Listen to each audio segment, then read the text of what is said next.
Hello everyone and good day. Hope na okay kayo ngayon at naka-relax kayo kasi 1 week naman na wala tayong pasok. At I am hoping that you are excited today. And I am hoping also that you already review in advance your lesson, no? So our topic class is still in the 3 I's of criminal investigation or the 3 tools, no? At nasa third I na nga tayo, and that is the instrumentation. And take note class that instrumentation, this is sometimes called the criminalistics. Ano ba ang criminalistics, naririnig na naman namin yan, sir, na subject namin ang criminalistics. Yes, that is correct. Pag sinabi natin criminalistics, we are referring to the different scientific instrument that were used in the conduct of investigation or in processing crime scene. Kagaya ng nakikita nyo dyan, yung investigator, sabihin na natin na ano ba yung nakita niya? Cigarette butt, for example lang. At ang gagawin ng investigator dyan, yan nga, kinukuha niya. So, i-deliver niya yan sa crime laboratory.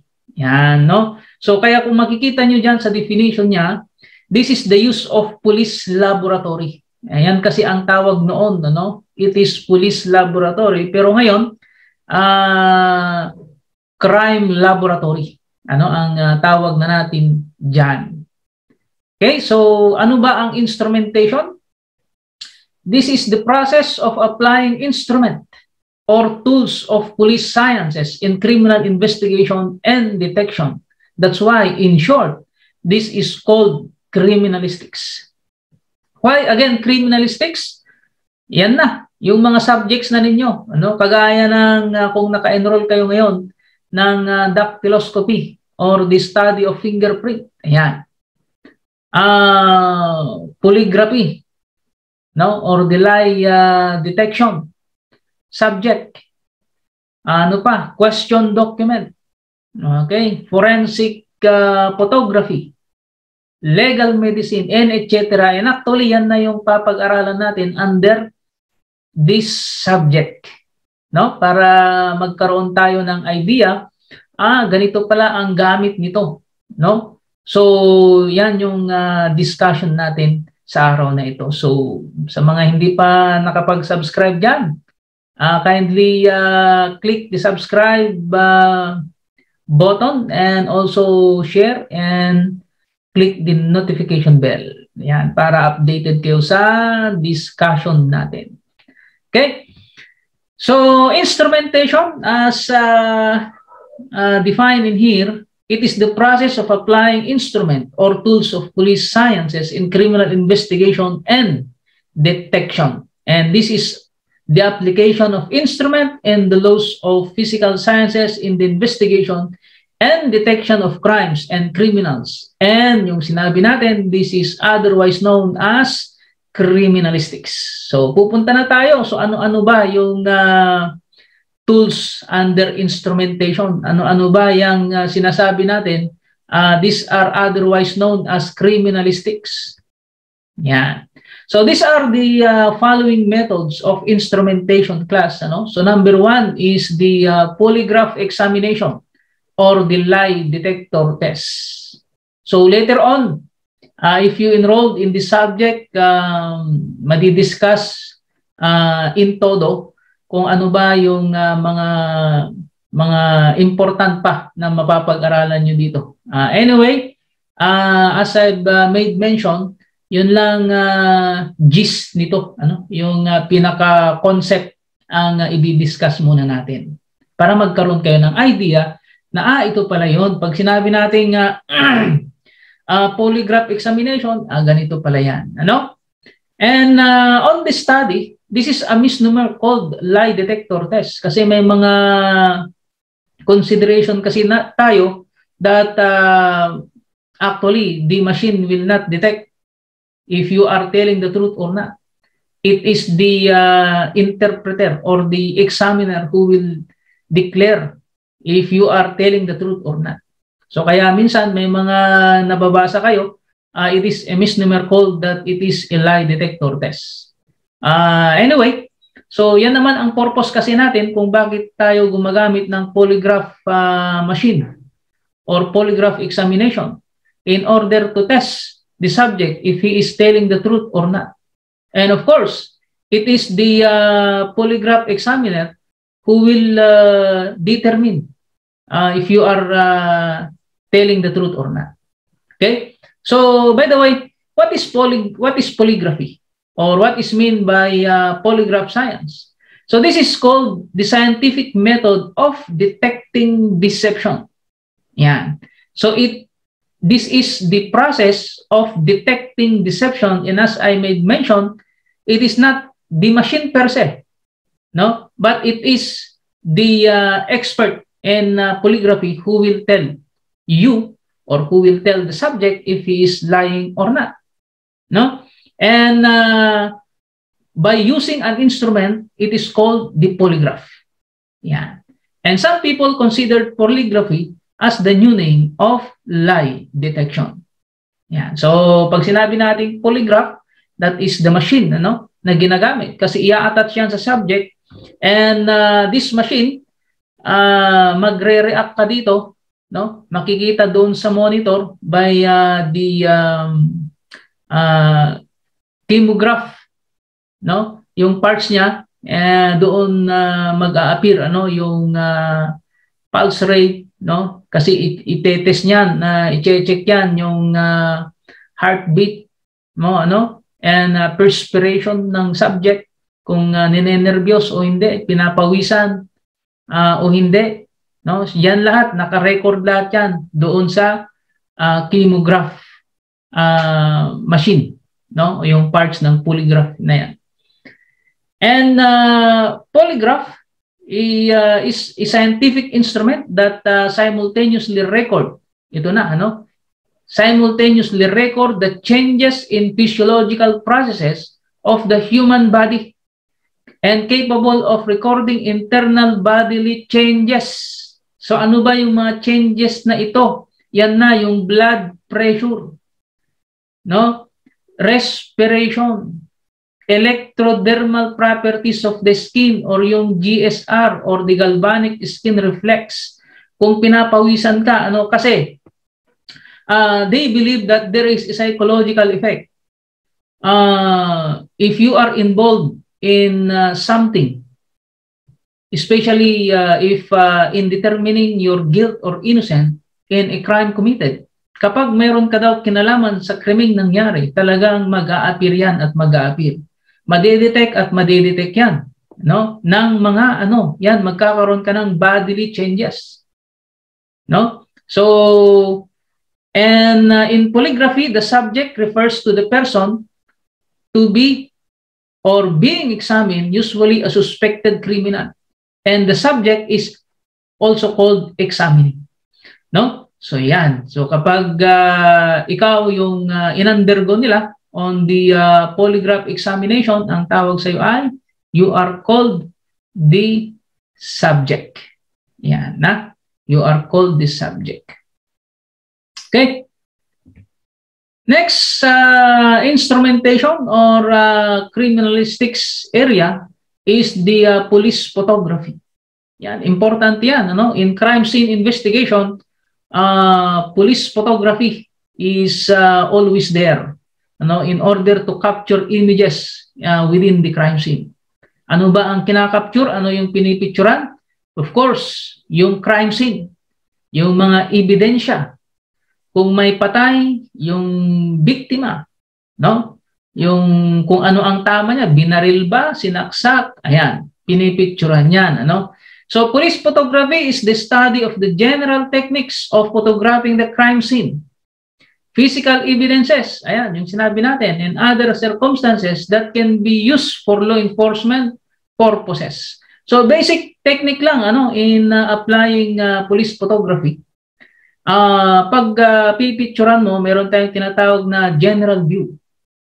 Okay, so lahat yan, ano, pipicturan mo kung anong area siya pinaslang or nadatnan ng mga investigador. So ikaw naman, pipicturan mo general view.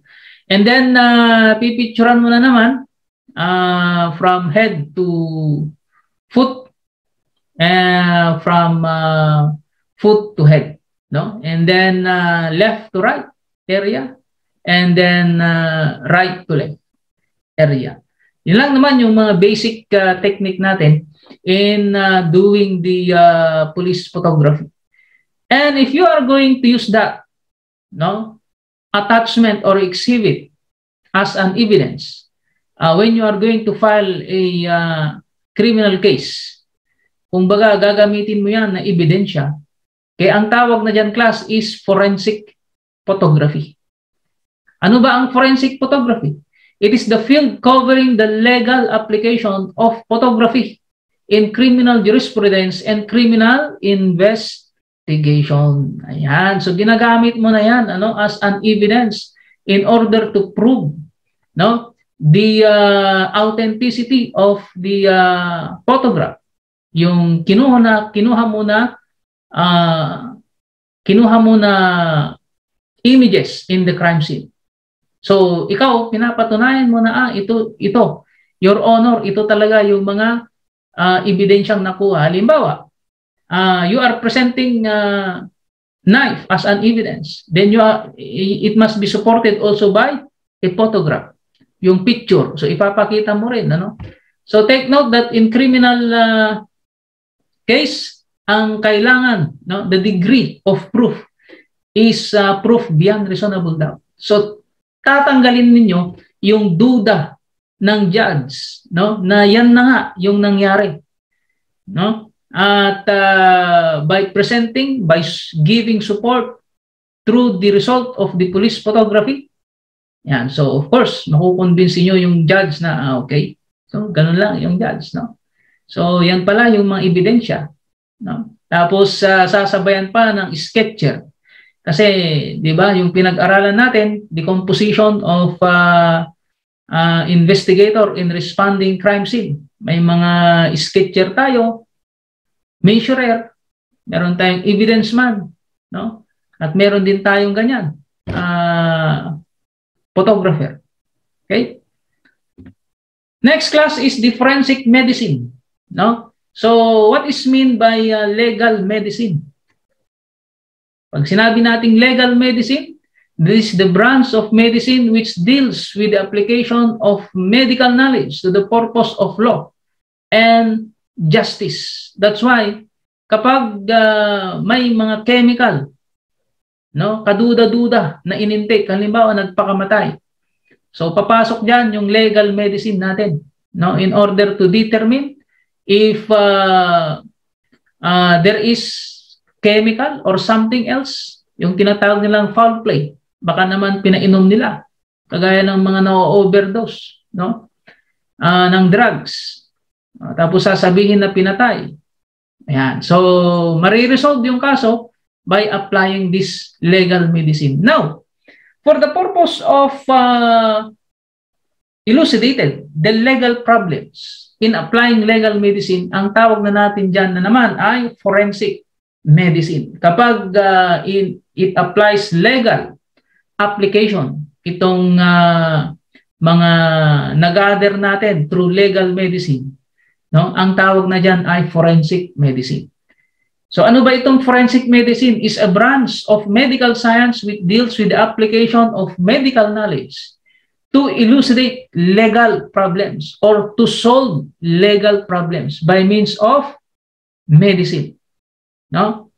So yan na nga, ano, ang tawag na natin dyan ay forensic medicine. So yung legal medicine kasi, so of course, pag sinabi natin legal, you are not violating the law. You are following the procedure.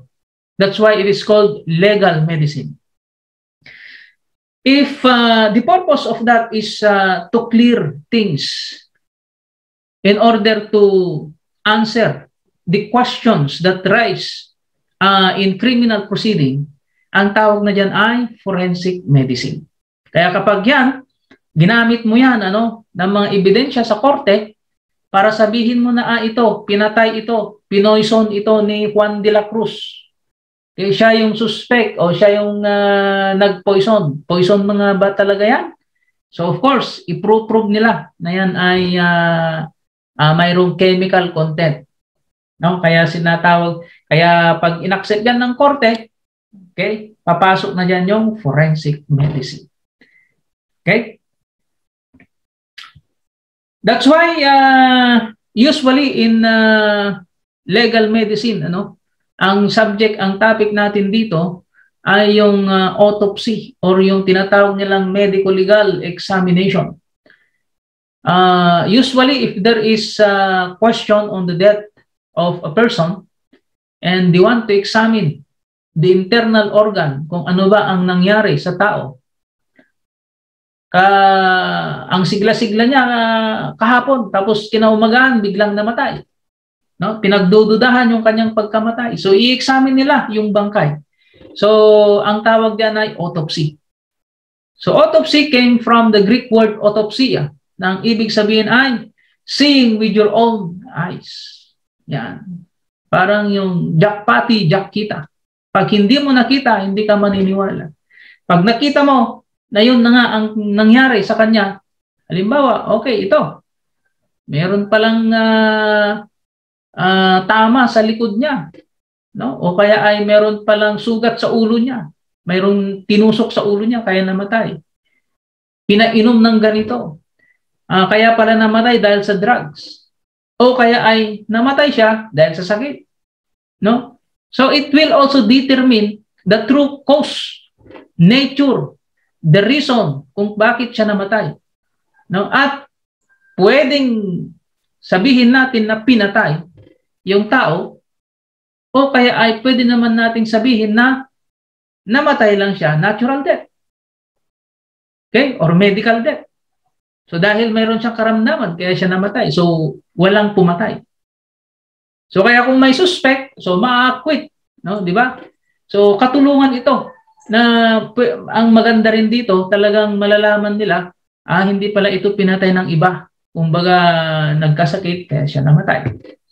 Okay, so mapapalaya naman kung yung suspect, baka may suspect tinulong pa. Yan, so mapapalaya siya through this. So this is the process by which the pathologists, yan sino ba ang nagpa-process nito? Itong autopsy na ito, it is called the pathologist or the medical legal officer. Conduct an examination on the cadaver, no, to determine the exact cause of death. Yan, it is the pathologist or the medical legal officer. Autopsy should be performed at once when there is the slightest reason to suspect the probability of homicide. So, yun nga yung sinasabi natin, baka pinatay. O kaya ay to remove the doubt para matanggal yung duda na yan ay pinatay.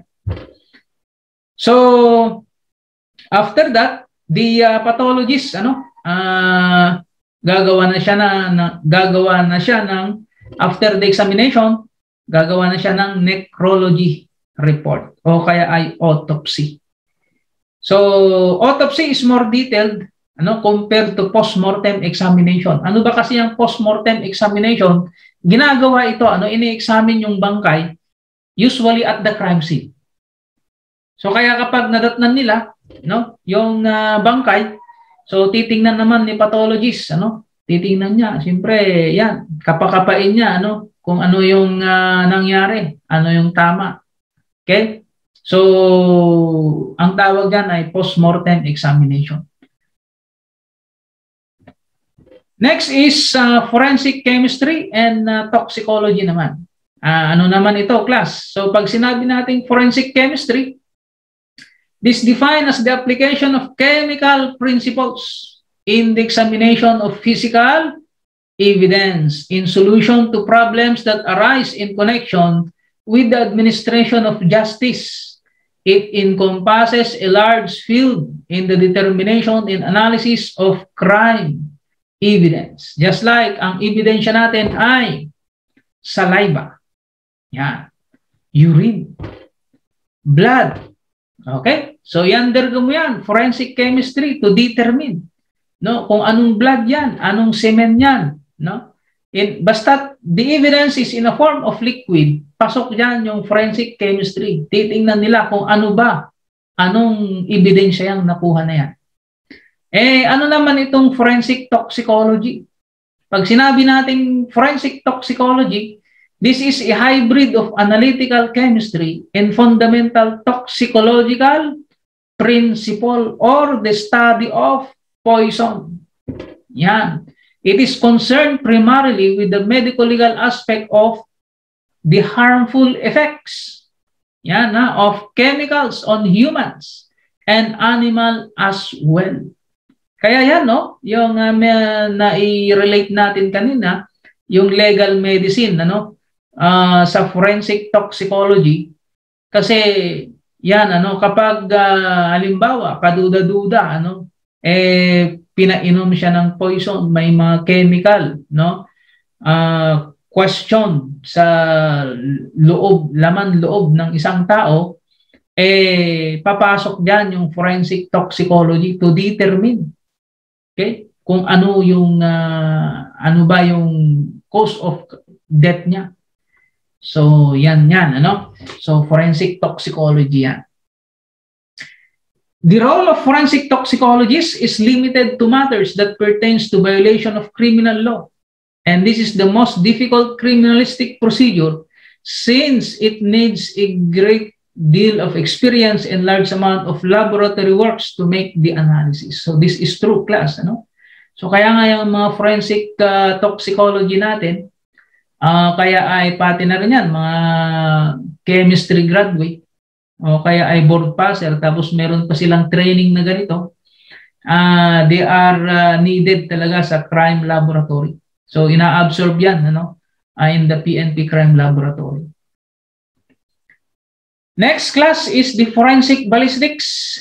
Yan, pag sinabi nating forensic ballistics, we are dealing on firearms and ammunition.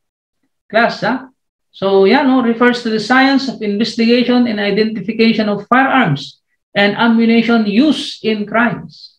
Just like usong-uso noon, before pandemic, yung riding in tandem, di ba?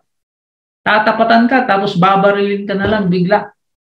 No? So, papasok dyan naman yung mga expert in forensic ballistics. So, they are the one who will investigate. No? So, by the way, yung palang sinasabi nating forensic, pag sinabi nating forensic, that is originated from the Latin word forum, which means marketplace. Yan kasi noong unang panahon, especially during the Roman time, that ang court nila ay doon sa marketplace or public place. So sasabihin nila yung ginawa ng nahuli, and then bahala na yung mga tao kung ano ang penalty. Halimbawa, batuhin nila to death, stoning. Kaya meron yan, na barbaric form of punishment, stoning to death. Okay, so ngayon, nagkaroon naman na tayo ng changes. Huwag na nating gagamitin yung mga barbaric form of punishment. Legal justice system na ang gagamitin natin. Kaya yung forum na yan, tinatawag na ngayon na it is a legal o kaya ay in a court proceeding. Yeah. That's why, more broadly, the word forensic has become almost synonymous with legal. For instance, forensic medicine, which means legal medicine. Ayan. So, what is ballistics? This is the science that deals with the study of the motion of projectile or simply the science of firearm identification. Ayan yan ang ballistics. So, pag binaril ka, ini-examine kasi yan, yung bullet na nakuha. So, malalaman nila kung yan ay left turn or right turn. Pag nalaman nila, alam na nila kung anong klaseng baril yan. No?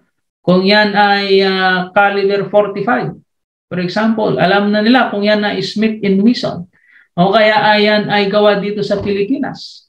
no? And through examination, microscopic examination, makikita nila yung mga striation marks na meron doon sa bullet or sa body ng bullet. Okay? So ang purpose kasi niyan, for example, mayroon kang suspect, no? Suspect mo si Juan de la Cruz. Okay? So pupunta ka sa korte, tapos kukuha ka ng search warrant to search yung bahay ni Juan de la Cruz. Kung may nakita kang baril, itetest mo yung kanyang baril. Pag tapos mo ng tines, bang, no? Kukunin mo yung resulta ng bullet and then i-compare mo doon sa standard bullet na nakuha sa crime scene doon sa test bullet naman, no? So kung nagparehas yung characteristics ng dalawa, ang tawag natin diyan yung parehas mong i-examine, juxtaposition. Yan, juxtaposition ang tawag diyan, ano? Ilalagay mo yung parehas na bullet tapos i-compare mo, no? Ngayon, kung nag-match 'yon, okay. So, okay na. Meron ka ng conclusion na ito yung baril na ginamit. No? Base sa mga ridges, base sa mga land and grooves, no? Yan. Kung nagparehas lahat ang mga yan, Juan de la Cruz, hindi ka lang suspect, kundi ikaw na talaga yung criminal. No? Ngayon, kung hindi naman siya ang gumamit, maaaring mag-confess, o kaya ay mag-admit si Juan de la Cruz na ito sir, hiniram ni Pedro yung baril ko. Ayun, so mapagdugtong-dugtong muna hanggang sa kung sino yung gumawa ng krimen. No? Next is yung dactyloscopy or the science of fingerprint. Ito naman, ito yung kahit na bilyon na ang tao sa mundo, no? Wala pa rin dito sa atin ang magkaparehas ang ating fingerprint. And I believe on that. Because meron tayong creator, no? We have a supreme God na ginawa tayo na meron tayong kanya-kanyang identity. And that identity is yan na nga yung ating fingerprints. Okay?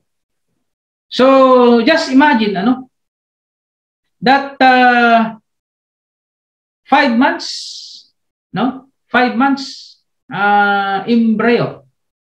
O kaya ay nasa sinapupunan pa lang tayo ng ating magulang, ng ating ina, nade-develop na, nag-form na yung ridges sa ating mga kamay. So yan na yung palatandaan mo. Walang katulad yan, no? Ikaw lang ang mayroong ganyan. Parehas tayo, lahat tayo, mayroon tayong fingerprint, mayroon tayong mga finger ridges, pero iba-iba yung structure, iba-iba yung style niya. That's why parehas man tayo na mayroong fingerprint, no, na nakuha sa crime scene. Merong fingerprint na nakuha sa crime scene. Pero kung ikaw yung suspect at hindi mo talaga pagmamay-ari yung fingerprint na nakuha doon sa crime scene, no, hindi yan magmamatch. Hindi yan magmamatch. For example, dito, sa pader. Okay? Saan? Dito, ito, sa pader. Yan. Ginanyan ko, no? So, meron akong fingerprint dyan. Example, ako si Juan de la Cruz. Ang kinuhang tao ay si Pedro. Kahit na anong balibalik ta rin ang pag-examine, kunin niya. Isang taon niyang i-examine kung hindi talaga sa kanya yon, hindi magmamatch. Unless kung si Juan, ako, unless ako ang i-examine nila, then magmamatch yung finger ridges ko dyan. Okay? So, that's it, And among the criminalistics, dactyloscopy class is considered to be the perfect science. Yeah. So this is the study of the classification of fingerprint as a means of identification. Yan na nga, identification natin yan. No? Okay? So later on, you will discuss, you will learn yung mga principles of fingerprint later on. And meron din tayong question document examination. Pag sinabi natin question document, yung mga pagpo-forge ng signature, baka meron dyan na ayaw pirmahan yung clearance, siya na ang pumirma. Di ba? Gawain yan ng mga high schoolers, pati rin naman sa college. Noong may face-to-face, nagpapa-clearance ang mga estudyante. Pag hindi na mahanap yung teacher, sila na, pinipirmahan na nila yan. No? Kakasuhan kayo dyan. So, fino-forge ninyo yung signature ng iba. Okay? So, that's why meron tayo nito. Kasi, marami rin talagang gumagawa ng ganito. And forgery is a crime class. Kaya huwag kayong basta-basta mangungopya ng pirma. At yun na ang isasubmit ninyo. Pag na-detect yan, okay, kakasuhan kayo. Because that is a violation under the revised penal code. Okay? So ano nga ba ang document? Muna, umpisahan muna natin dito. So pag sinabi nating document is any material which contain marks. Any material daw yan. Papel lang ba, sir? No, any material nga. Ang sabi dyan, na mayroong marks, mayroong symbol, mayroong sign. Kaya pati yung nakikita ninyo sa traffic sign, that is considered to be a document. Is that considered to be a is that considered a document? Tingnan natin. Partially visible. O yan pa, partially visible, hindi masyadong nakikita. Visible, partially visible, or invisible that may presently or ultimately convey a meaning or message to someone. Ayan, na mayroong meaning.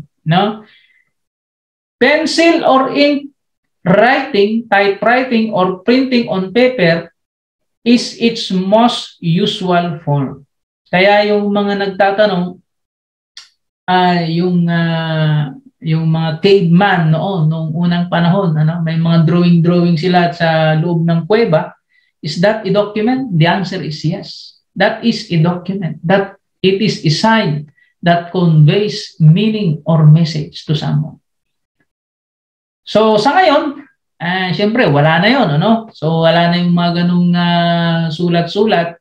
So, in a form of document na ngayon, papel. In a form of, pag sinabi nating document, papel. Written in a paper. Okay? Yan, nakalagay dyan yung typewriting. Wala na tayong typewriting. Yan na, printing na in computer. And once na pinirmahan mo yan, yan na, mayroon ng binding pag pinirmahan sa mga kontrata. At binayolate mo yan, okay, kakasuhan ka na naman dyan. Di ba? Pag hindi mo sinunod, alimbawa, sa mga may utang, nagsanla ng lupa, hindi pala totoo yung mga ibinigay na dokumento, kakasuhan ka na naman dyan. Okay, so ano nga ba ang question document? Okay, take note sa salitang question document, yung document na yan ay kino-question. Bakit? There's something wrong in the content of the document. May alter. Ano yung alter? Dinagdagan. Kagaya ng 1 hectare. Yung 1, linagyan ng 0 sa tabi niya. Dinaging 10 hectare na. Di ba? So, kaya question document. Okay? The document is being questioned. Any document about which some issue has been raised, may issue, may problema, or under scrutiny. It is under question with respect to its genuineness and its origin. Ayan. Kaya tinawag na question document. Ano naman ang holographic document? Pag sinabi nating holographic document, refers to any document completely signed and written by one person. Kagaya ng last will and testament. Ang lupang ito ay itong portion na ito ditong parte ay pagmamay-ari ni Pedro. Ayan. Doon naman sa bandang north, no, pagmamay-ari ni Juan. Ayan. So, yun na. That is called holographic document. Written yan, ano, and signed by one person. Ano naman ang graphology? Graphology refers to the study of handwriting to determine one personality trait, no? Kaya kapag pangit ang sulat mo, di ba yung sinasabi nila kinaraykay ti manok? Parang ganun ang personality mo, ha? Parang kinaraykay iti manok. So yan, ano, that is graphology. They are going to interpret your personality based on your writing. Kaya kung magulo ang sulat mo, magulo rin ang pag-isip mo. Parang ganun yan. Pero may mga nababasa tayo sa Facebook class, no? Na kapag daw hindi maintindihan ang sulat, no? Eh magaling ka daw. Yan daw, magaling ka. Bakit magaling ka? Kasi mabilis daw yung takbo ng utak mo na mag-isip. Kaya it has a different interpretation, ano? So, yung mga for us to conclude talaga kung ano yung personality mo, it is or it must be the graphologist ang magsasabi. Hindi lang yung sabi-sabi lang na babasa natin sa Facebook ang magsabi. Okay? Okay, yun na pala. Ano? That's the end of our discussion. And hoping that nabigyan ko kayo ng basic background about the method of instrumentation or the otherwise known as criminalistics, yung mga subjects ninyo, no? Yan naman ang term dyan. Pag sinabi natin criminalistic subject, yan na, mga different subjects ninyo in criminology na pinapag-aralan ninyo. Okay, so see you. And hope that if you have question, just message your question and we will answer that.